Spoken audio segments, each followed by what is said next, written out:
Hi students, இன்னைக்கு corporate accounting Reddy and Murthy book exercise number 3 பார்க்க போறோம், which is full of cash consideration and non-cash consideration. Already journal entries பார்த்திருப்போம், அதோட sequence தான் இன்னைக்கு பார்க்க போறோம். So question number 3. X Limited issue 40,000 shares of rupees 10 each for cash. The whole amount is duly received. So full and full 40,000 shares issue பண்ணுறாங்க, ஒரு ஷேரோட value 10 rupees அப்படின்னு சொல்லிட்டாங்க. இதுக்கான என்ட்ரி சொல்லியிருக்காங்க. ஸோ அப்போ இதுக்கான entry bank account debtor to share capital account 40,000 equity shares 10 rupees each, which means 40,000 into 10 calculate பண்ணோம் அப்படின்னா 4 lakh வந்திருக்கும். ஸோ பேங்க்குக்கு அமௌண்ட் ரிசீவ் ஆகிருக்கும். ஸோ அதனால் bank account debtor to share capital account பீயிங்கில் share capital issue at par. அதாவது issue at par in the sense இங்கே 10 rupees அதே 10 rupeesக்கு தான் என்ன பண்ணியிருக்காங்க, அமௌண்ட் ரிசீவ் பண்ணியிருக்காங்க அப்படிங்கிறதுனால இந்த entry. Next Y Limited issue 10,000 shares of rupees 10 each for cash at a premium of 2 rupees each. So இங்கே என்ன சொல்லியிருக்காங்க, இதுலேயும் ஹோல் அமௌண்ட் ரிசீவ் பண்ணிட்டாங்க. ஸோ 10,000 ஷேர்ஸ் இஷ்யூ பண்ணுறாங்க, ஒரு ஷேரோட value 10 rupees, extra again premium issue பண்ணியிருக்காங்க. ஸோ இதுக்கான என்ட்ரி என்ன வரும், பேங்க் அக்கௌண்ட் டெப்டா to share capital account to security premium account. Because பேங்க்குக்கு அமௌண்ட் ரிசீவ் பண்ணுறோம், அதனால டெபிட் சைடில், share capital always credit side, and security premium அப்படிங்கிறது நம்மளுக்கு எக்ஸ்ட்ரா அமௌண்ட்டு ரிசீவ் பண்ணியிருக்கோங்கிறதுனால அது ஒரு கிரெடிட் தான். ஸோ அதனால் செக்யூரிட்டிஸ் மென்ஷன் பண்ணியிருக்கோம். ஓகேங்களா. ஸோ இப்போ எகெயின் சம்குள்ளே 10,000 ஷேர்ஸ் ஆஃப் rupees 10 each. இங்கே எல்லாத்துலேயுமே ஷேர் கேபிட்டல் சேம் கொஷனில் என்ன அமௌண்ட் கொடுத்துருக்காங்களோ அதே தான் வந்திருக்கும்.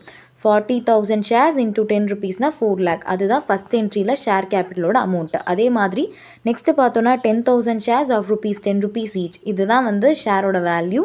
ஸோ அதே தான் இங்கே ஷேர் கேபிட்டலையும் கேல்குலேட் பண்ணியிருப்பாங்க. 10,000 ஷேர்ஸ் 10 rupees each, 1 lakh வந்திருக்கும். ஸோ அடுத்தது செக்யூரிட்டி ப்ரீமியம் எவ்வளோ சொல்லியிருக்காங்க, 2 rupees எக்ஸ்ட்ரான்னு சொல்லியிருக்காங்க. ஸோ அப்போ 10,000 ஷேர்ஸ் இன்ட்டு 2 rupees கேல்குலேட் பண்ணணும். 2 security premium 10,000 into 2 20,000.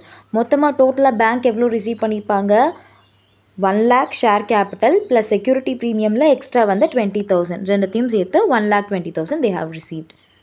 And next, Z Limited issue 1 lakh share of rupees 10 each for cash at discount of 10%. The whole amount is duly received. 1 lakh share Z Limited issue பண்ணுறாங்க, ஒரு ஷேரோட value 10 rupees and they have issued at a discount of 10%. So 10% டிஸ்கவுண்ட்க்கு issue பண்ணியிருக்காங்க. So அப்போ இங்கே share கேபிட்டலில் 1 lakh share into 10 rupees 10 lakh அப்படிங்கிறத mention பண்ணியிருப்போம். எப்போவுமே ஷேர் கேபிட்டலில் அந்த கம்பெனி எவ்வளோ வேல்யூக்கு இஷ்யூ பண்ணுறாங்களோ அதை எழுதியிருக்கணும். ஓகேங்களா. So 2 share capital always credit side தான் 10 lakh அப்படிங்கிறத மென்ஷன் பண்ணியிருக்கோம். அடுத்தது என்ன சொல்லியிருக்காங்க, they have provide at discount of 10%. எப்படி டிஸ்கவுண்ட் கேல்குலேட் பண்ணணும், 10 rupees ஈச்னு மென்ஷன் பண்ணியிருக்காங்களா, அப்போ 10 rupees into 10%, 10 divided by 100 calculate பண்ணோம் அப்படின்னா எவ்வளோ வந்திருக்கும், 1 rupee வந்திருக்கும். கேல்குலேட் பண்ணி பாருங்கள், 1 rupee வந்திருக்கும். ஸோ அப்போ இங்கே எவ்வளோ share, 1 lakh share into 1 rupees calculate பண்ணோன்னா discount on issue of shares 1 lakh அப்படிங்கிறத மென்ஷன் பண்ணியிருப்பாங்க.